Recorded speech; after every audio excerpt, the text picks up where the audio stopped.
And I think a lot of times we put ourselves in place because, just real talk, we really don't trust God. Yes, that thing's crazy, And if bro. if we just get down to the core of it, we can say we do, but your actions speak louder than your words.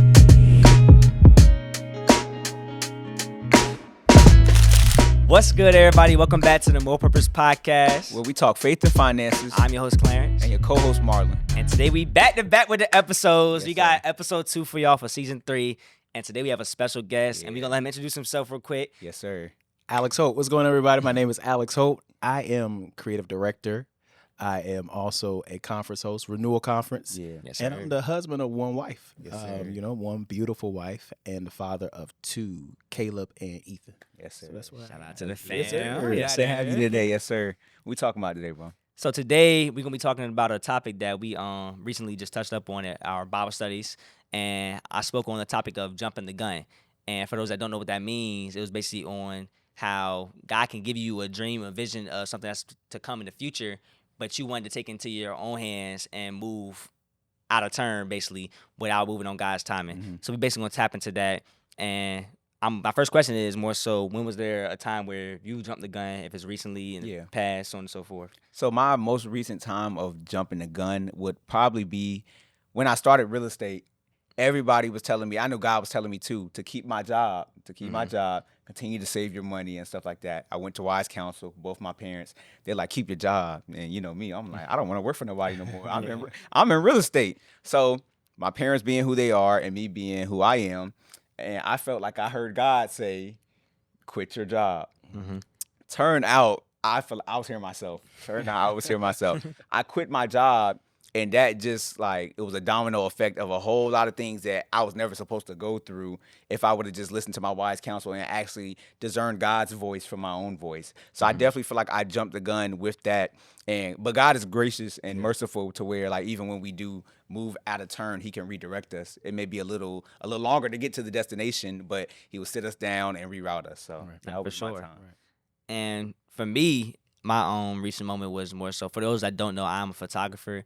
I have this studio, my photography studio, and I also just opened up a new studio that's next door that I've acquired. So to open up for everybody else to be able to rent out, use content, so on and so forth, use different equipment and everything that they want to use to be able to produce their own content. But with doing that, 6-7 months ago, I was presented with the opportunity of acquiring that building. And before I got presented the opportunity, God had already showed me, you're going to have multiple commercial properties, you're going to have multiple studios, so on and so forth. So him showing me that made me feel like once the opportunity is presented, that means go ahead and take it because he showed me it. But I realized that once I got the building, the motivation to get the building done, like how I got this building done, was not there at all, which led to me feeling like, all right, there's a disconnect here, because the same energy I had when I first got this building, I got this building, new floors, paint, new wall put up, everything done in 1 month. The building I just got 7 months ago looks exactly the same as it was 7 months ago. I'm giving them free money right now, free rent.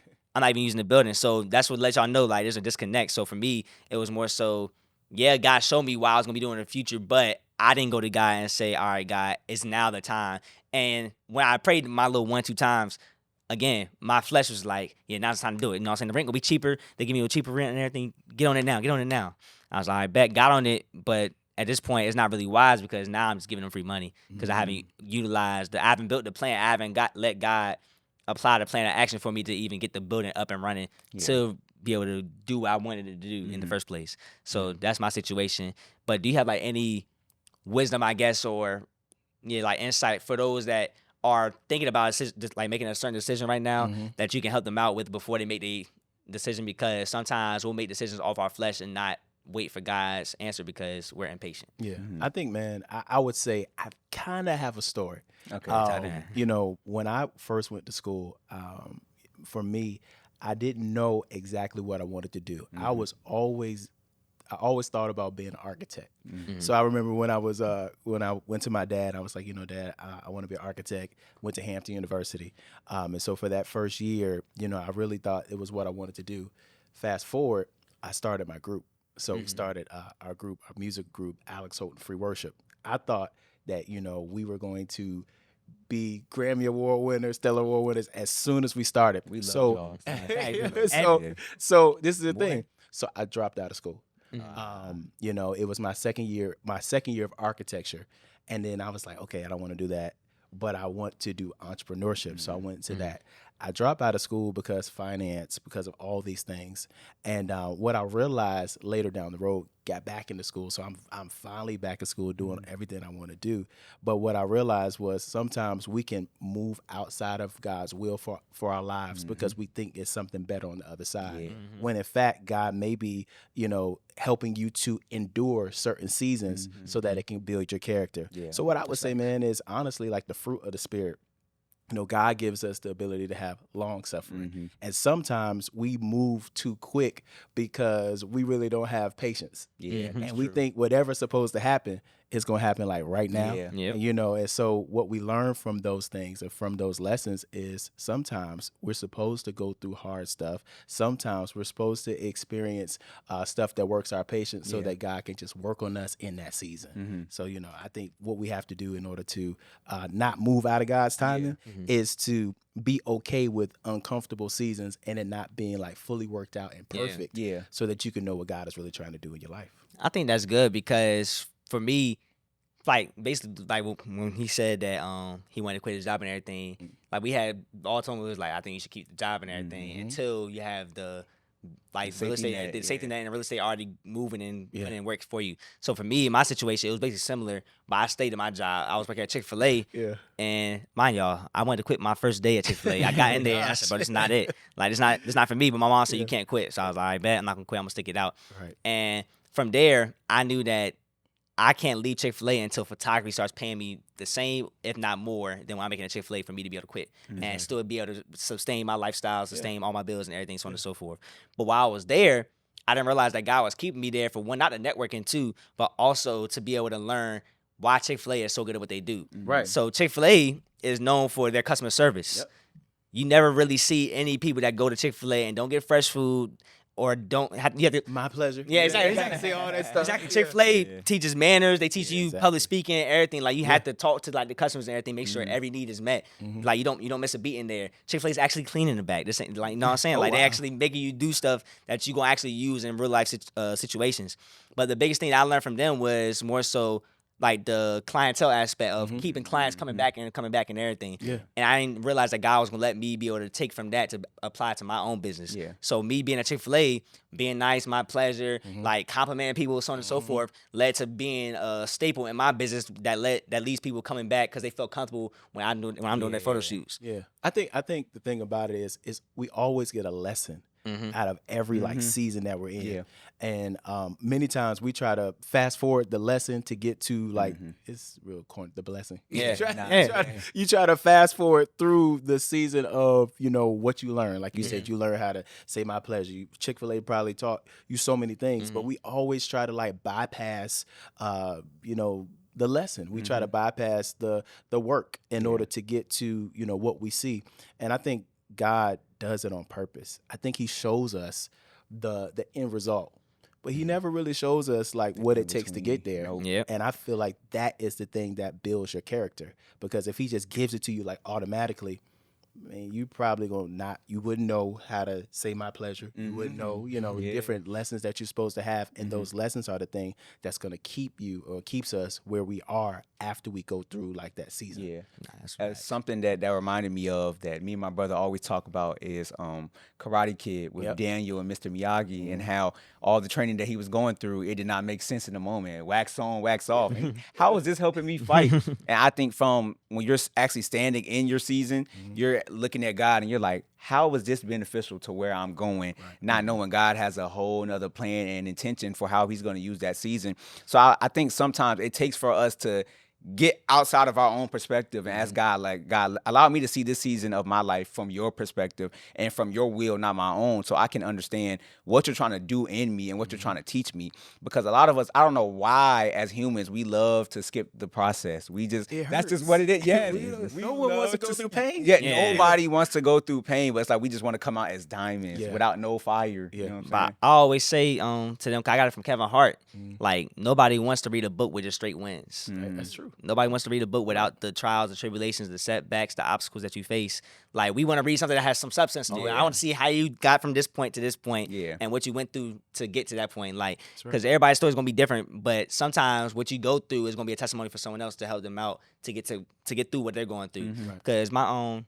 I forgot who said it. Somebody was preaching in Mount Tabor in Smithfield, and they were saying that your scars are not for you, they're for someone else and everything. And I feel like when we going through our own personal journeys of life, like everything that we go through personally, like everything I went through to get through this for this building, someone else is gonna need the same exact game plan I went through, so they can have an easier route to get through it or know what's to come. Because I didn't have nobody to help me out on getting the building. I was thrown in the fire. I had to figure it out all on my own. But I know that God allowed me to figure it out on my own, so I can bless someone else to actually have guidance on how to do everything step by step without the different trials and everything I went through.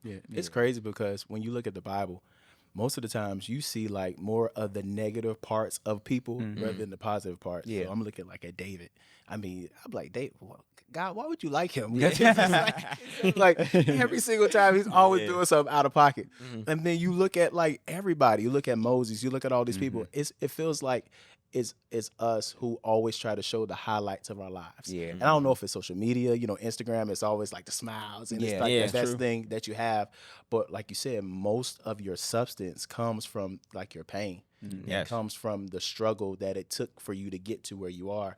And I feel like if we embrace that more people will be able to kind of like read our lives. The Bible talks about how we are living epistles. We're like living stories. And the story isn't just like the good parts, not the happily ever after, but the stories is I fell, I got back up, I did this, I went around the corner, but I got to where God was trying to take me. So I think we got to embrace that. It made, like when you was talking, it made me think of like how when we want to skip the process, but I automatically thought about when you said David, I thought about Joseph. And what if Joseph didn't go to the pit? What if he just went straight to the palace? Right. I think a lot of people miss that character development that God is trying to do. Like each season of David's life was literally character development. Each season of Joseph's life, every time he switched an environment, it was still character development for him to be the king and the ruler he was supposed to be and stuff like that. So I feel like when we skip over the process that God is calling us to do, we miss out on those characteristics that we are supposed to have for that destiny or purposeful season. I feel like people don't realize that you have to fail to succeed at the same time. That's good. It's like, I seen a post from one of the dudes that I learned stocks from. His name Chris Johnson. Shout out to him. And he was basically saying how mastery comes from you doing something over and over and over and over and over again until you figure it out. That means that it might be 1,000 no's before you get that one yes. That means it might be you fall down, get knocked down 1,000 times before you get it back up and win. You know what I'm saying? So people really, like, someone else said it during our Bible study, he was saying, like, he said it too all the time, but about, like, microwavable blessings. Like, everybody wants something microwavable, something fast and quick. All day. But you know that it don't taste as good as when your grandma cooked Thanksgiving food Right. Just like 2 days. marinate. You let the food marinate. It hit way different. Right. But it took time. It took skill. It took preparation. It took everything that you needed to do for everything to blend the right way and to align to actually give you a good home cooked meal versus you going to Chick-fil-A just for something that took 10 minutes to make. Yeah, that's true. And leave on the toilet. No, I was gonna say, what you said, Marlon, when you were talking about Joseph, I was thinking about it. Like you said, everything that he went through, it built his character. I was thinking about it, like if Joseph would have went from the pit and just went straight to the palace, when he saw his brothers, he probably would have wanted to kill them. Nah, for sure. He never forgave them. It would have been animosity. Exactly. Him sitting in that cell is what gave him time for God to change his heart and to forgive his brothers. Sometimes time is good. Sometimes time builds us to who we really need to be. For me, I mean, I know I wouldn't be the husband I am right now if I had not made certain mistakes or, not taking out the trash or that's minuscule, but just other stuff, sometimes you experiencing just a little bit more time dating, that kind of helps you to not go through certain situations when you actually get married to your spouse. But it's certain things that you go through, certain, moments and tests and all these things that just really help you when you get to that place to be able to sustain. So I want to say something to you real quick. So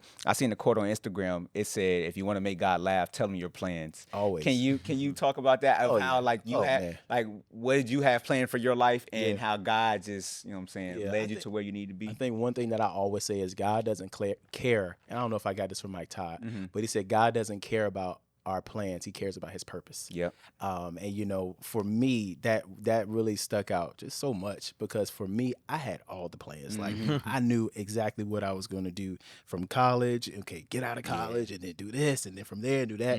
And it seemed like the more and more I made plans, the more and more God like interrupted my stuff.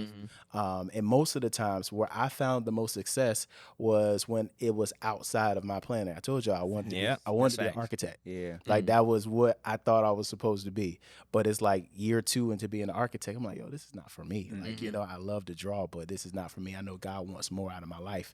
And so I would say my plan, you know, even when I started, you know, our group, we put out like 2 albums in my head. You know, I was thinking, okay, we're going to be in Grammys, we're going to be on tours. Hard But too. it's just like, it's just like, you know, God has something different. And what I know, what I know now is that the reason why I believe God does things different than us is because he's working on your heart. Definitely. And when I think about like our hearts, I think about like a lock that you're trying to find what the combination is for that lock to open. But it's almost like when that lock opens, it's like your purpose is being fulfilled. And most of the times, the reason why we don't see success is because God's still trying to work on the lock of like our heart to make sure our posture is correct. And once your posture gets right, I believe that there is nothing that God will withhold from you. But most of the times we see ourselves kind of held up in seasons because we haven't learned certain lessons. That's facts. Sometimes we get held up because, you know, God's still like, yo, I'm trying to get you through this because I know where you're going. And if you don't pass this test, you're not going to be able to survive where I'm taking you. So saying that to say, I had so many plans, but I'm finding peace in God's plan. I'm finding peace in God's purpose. But what I've noticed about God's purpose is it's not always comfortable. Nah, that's You know, it's crazy because it's like the people who don't want to talk always get asked to talk. Oh my goodness! like you're like, you know, I'm good. Like you know, you can leave me behind, you know, the camera or behind there. Yes, bro. Backstage. I'm good. I'm good backstage, honestly. But it's like most of those people are really the people who God wants to push out front because he has something for you and he knows your heart is right. So most of my plans have always been that, you know, great on stage, love my wife, love my kids, you know, but it wasn't until I really locked into what God wanted for me and what God had for me. And that was really just being honest, man. My granddad used to say it when I was 4 years old all the time. He was like, "You a preacher?" I was like, "No, I'm not." Like, you know, I don't want to preach. Like, and I don't know if it's because I've seen, you know, my dad's a pastor, grandfather's a pastor. You see so much, and then you like, man, I know God has something different for me. But most of the times, God has on you what he knows you're supposed to do, and you can't fight it. It's like, you know, whatever he has for your life, no matter if you're a preacher, if you, whatever it is, you can be whatever, but God normally has it on you. And 9 times out of 10 is mostly something that you really don't want to do, but that's what you're supposed to do. We just talked about today. We just talked about that, bro. I said 9 times out of 10, what God called you to do, like your specific calling in life, is always something you do not want to do. Always. It's Every single time. always. I don't know why he does that though, because I'm like, God, you know, I'm trying to do this. Like, Yeah. But I think I think he knows I think it's like you're supposed to do it, and you know deep down inside that's what you're supposed to do too. But it's like you fight it because you have your own plan. But I always compare it to like, you know, an inventor making like, you know, a toy or making something. That toy telling the inventor, "Nah, I don't want to be this. I want to be that." And if you were looking at like the creator, like, God, I know you created me for this, but nah, I really want to do that. Most of the times we want to do other stuff because we see other people doing it. That's facts. definitely Being real. To go with that though, scripture wise, Proverbs chapter 16 verse 9 says we can make our plans, but the Lord determines our steps. That's right. He will always determine your steps because he knows what you are created for. Exactly. And if what I found out is that when you just settle in what God wants you to do, life becomes so much more peaceful. It's not until we like always fighting. It was one time I was cutting the grass. I was probably like 22. And I remember I heard God tell me, you know, I can give you everything that you want, but it's not gonna fulfill you. Goodness. You know, because I was like, you know, I want a Grammy. That's always in my back of my head. But it's like, why? You know, what do you want that trophy for? Is it so that you can gloat, you can boast? Is it so that your pride can be lifted up? It's your heart. And I really feel 100% that God will give you whatever he wants you to have, but you got to have your heart has to be right. Yeah. Your posture, you have to be able to turn to him and not turn away from him when things come your way. So That was good. So definitely, from what I get from what you're saying, is basically yield to what God is calling you to do, rather than run from it. Yeah. Because when you run from it, it's like it's gonna catch you. It's gonna catch you. Eventually, it's gonna chase you It's down. gonna always chase you down. Yeah. It's gonna chase you down until you give in. And once you give in, then you're like, man, I should have been doing this. Yeah, for sure. Yeah. But I don't know. I don't know if it's just our natural way to be rebellious and to want to do what we want to do. And God is like, I'm gonna let you do what you do, but I'm going to be right here waiting for you when you finally give in to do what I called you to do. I got a question. Yes, sir. For the both of you guys. So I know we talked about jumping the gun and God giving you something and stepping out on faith and stuff like that. How do you guys handle that when God is giving you something and then the enemy tries to send that fear, that anxiety?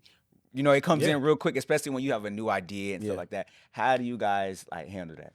So for me personally, the reason why I jumped the gun recently is because when I took my leap of faith last time, it was on God's timing. So I thought I was like, all right, bet I did it before, I can do it again. So for me, with my situation with when I was in college, I never wanted to be in college in the first place, but I went to college because one, my dad was like, you're going to college. I don't care if you don't want to go, you're going to college. But two, God had gave me a dream my junior year of high school that I was going to drop out. And even though they didn't believe that I had that God had told that to me, I knew God told that to me. Yeah. And when my sophomore year came for college and COVID happened, I knew God was saying it's time to drop out because one, I'm not no online person. I'm a hands-on person. I have to be face to face. I have to have the discipline to be like, I know I have to get up to go to class. Yeah. If I don't, I'm going to sleep. I'm staying asleep. So I know me, and I know that was God saying, all right, bet if you want to start locking in with the photography and getting this much shoots, take a leap of faith on me and everything. Yeah. But when I went to take that leap of faith, my dad and everybody, my family members, they was looking like, I don't think you should drop out. I don't think you should drop out. And I felt like that was also the devil trying to shoot my dreams down the way of saying, God ain't tell you to do that. He ain't tell you to jump. He ain't tell you to take that leap of faith and leave school and everything. You're supposed to be here. I was like, nah, well. Can I say something to that just real quick? Yeah, go ahead. Because I feel like sometimes, because our parents, they love us. They're our parents. But sometimes it's like, okay, you can have good intentions. But you got to know the voice of God for yourself. I always think about Peter when he was when he put out his sword to ready to take the ear off. Jesus. He had good intentions. And Jesus said, "Get behind me, Satan." You feel me? So I just want to say that to that. Yeah. But yeah, keeping a long story short, basically, I knew that God was giving me another confirmation on the dream that He gave me back in high school, and was saying, "Now's the time, take the leap." And when I finally came to the confirmation of saying, I don't care what my family's saying, I don't care what everybody else's opinions are, I know God's voice. I know that God told me, take that leap of faith, I'm going to take that leap of faith. And when I did, everything started, you can tell when you're walking in purpose and when you're not, basically. That's so true. Because everything, it felt like a bow and arrow got released. And it was just like, everything is just taking off right now. As soon as I got home and started working, literally everything just started falling into place, and it felt like I was in alignment with the way He wanted me to do at the time. I love that. I think for me, when we decided to take renewal, so we started renewal. It's been 10 years. We started renewal 10 years ago as like a service, at my dad's church, and when he told us to take it from just being a service to making it a conference, of course, the money is going to be more because you have to bring in speakers and stuff like that. Yeah. But it was at a point where my wife and I, we were probably newly married. My wife and I, we had to kind of fund everything about it. And so it's crazy because through renewal, through the conference, we were able to connect with so many people. We had Pastor Mike Todd, before he was like Mike Todd. Yeah. We had Chandler Moore before he was Chandler Moore. That's hard. And it's just crazy like that, God will give you an instruction of what to do, even though you don't think you can do it. First off, because you think you're doing it, when you do it in your own strength, and I've done that before. That's true.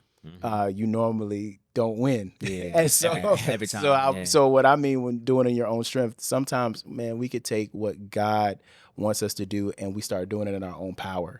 Meaning okay, I want to do it this way, even though it was a God instruction. Yeah. Sometimes you can take godly instructions and you could put your own spin on it. Go ahead. Go ahead. I say, I think it's in Kings. Was it Saul? That did, Yes. Yeah, it was Saul Yeah, that did that, yeah. right? And God had given him specific instructions on to take over some But he territory, didn't. whatever. He didn't And kill. he didn't kill. Yeah, the- he didn't kill the he Just didn't kill read the leader. that. Yeah, he didn't kill the leader. and it came back and got him. Yeah. But Samuel, the prophet, came and killed the Yes. king that he was supposed to kill. Yeah. So God is going to always do what he does, but we Yeah. have to do it. But yeah, so sometimes God can give you instruction, but you put yourself in it. And normally when you insert yourself in a God instruction, that's when you normally see failure. So I'm not saying because we didn't make all our money back and we went in the hole that it was a failure. But I do believe if we follow God's instructions and really relied on him, we would have saw more success. So recently we did what's called a renewal night. So this we hadn't done a renewal conference in 3 years. And so recently we had Pastor William McDowell, and God told me to do it. And I've learned so many lessons, y'all, just from obeying God. And so the budget was 10 grand, not a lot, Yeah. but it was $10,000. And I'm like, okay, God, I really, I have my money, but I don't really want to use my personal home money for something that you're telling me to do. So if you're telling me to do it, God, you gonna provide fund it. So what happened was we get to the service, everything was paid for, but we needed $10,000 to cover everything. Pastor Sid gets up, he raises the offering. I just start feeling my phone go off because it was connected to the Cash App. It just bing, bing, bing, bing, bing. I'm looking in the Cash App and it's 10 grand.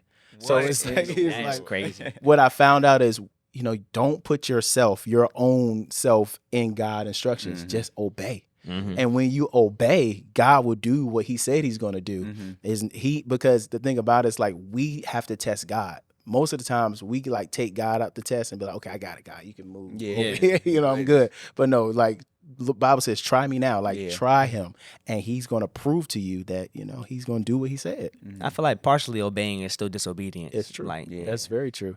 And I think a lot of us kind of get stuck in that where we like partially obey, but we expect God to really still come through. yeah. Like, nah, you got it now. Like, I don't have it anymore. You doing what you do. And so we just got to keep letting God. And I heard God say this on Sunday. He was like, just let me be God. And I think if we get to the place of just letting God be God and us stop trying to be God. Us stop trying to like run the play, but just allow God to be him, and he will control everything that needs to be controlled.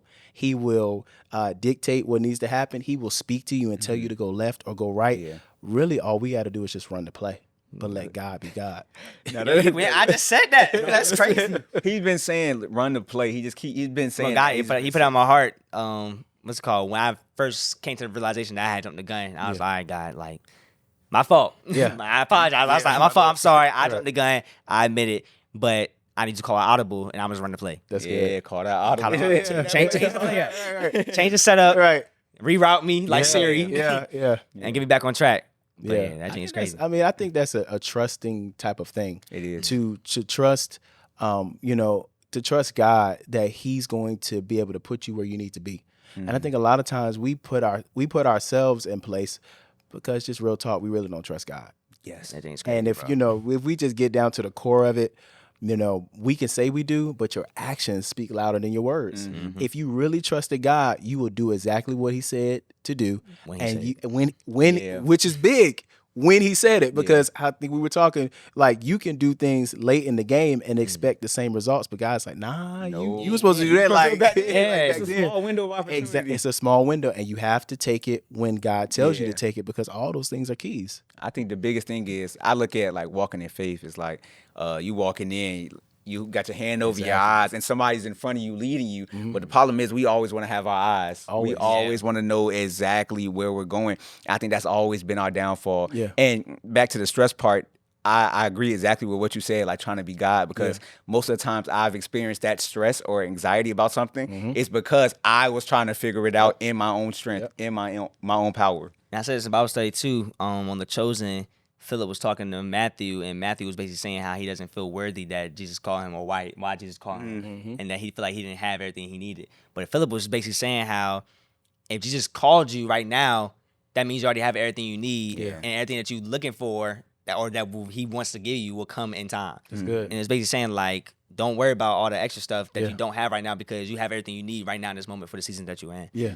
That's good. I think sometimes we feel unequipped. Yeah. As if, God didn't already know how he built you. Like he built you in order to fulfill what he made you for. And so sometimes, man, we feel as if we don't have enough, like we're not smart enough, like we, aren't articulate enough, like, we don't have enough relationships or connections or networks in order to be who God has called us to be. But you're right. He's already put everything in you that you need. He made Moses. Moses stuttered. Yeah. One thing about Moses, I know we're just jumping all over you the Bible, good. Yeah, you good. was that, when I was reading about Moses, God never presented his brother to him to be his mouthpiece.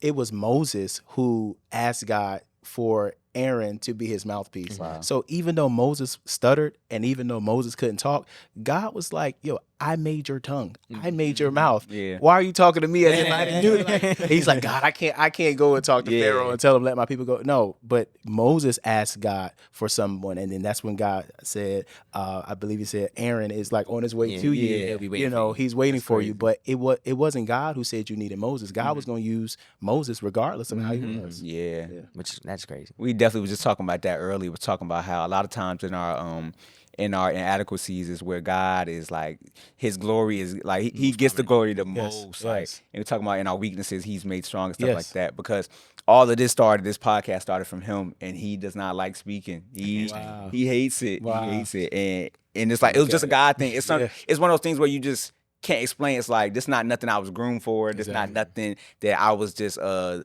top candidate for. Right. Like going back to David, he was wasn't even in the option. Right. And so this is just something that was just a God thing. And I love that in our weaknesses, he really is made strong and he's made perfect. And people could just see that it's just a God thing. That's good. Yeah. Man, y'all talking good. We gonna end it right there, man. But we appreciate you for even being on here. Thank y'all for having me. Before we even get off, Yeah. do you have any plugins? Oh yeah, social you media? can follow me at I am on Instagram. I am Alex Holt, and you can follow Renewal Con, which is our conference page on Instagram as well. And if you want to find us, our website, therenewalconference.com is the website. Yes, sir. Yep. And thank y'all for always tuning in. Make sure y'all like, comment, subscribe, share it to a family and friend. And look out for the next episode for season 3. And we out. Love. Yes, sir.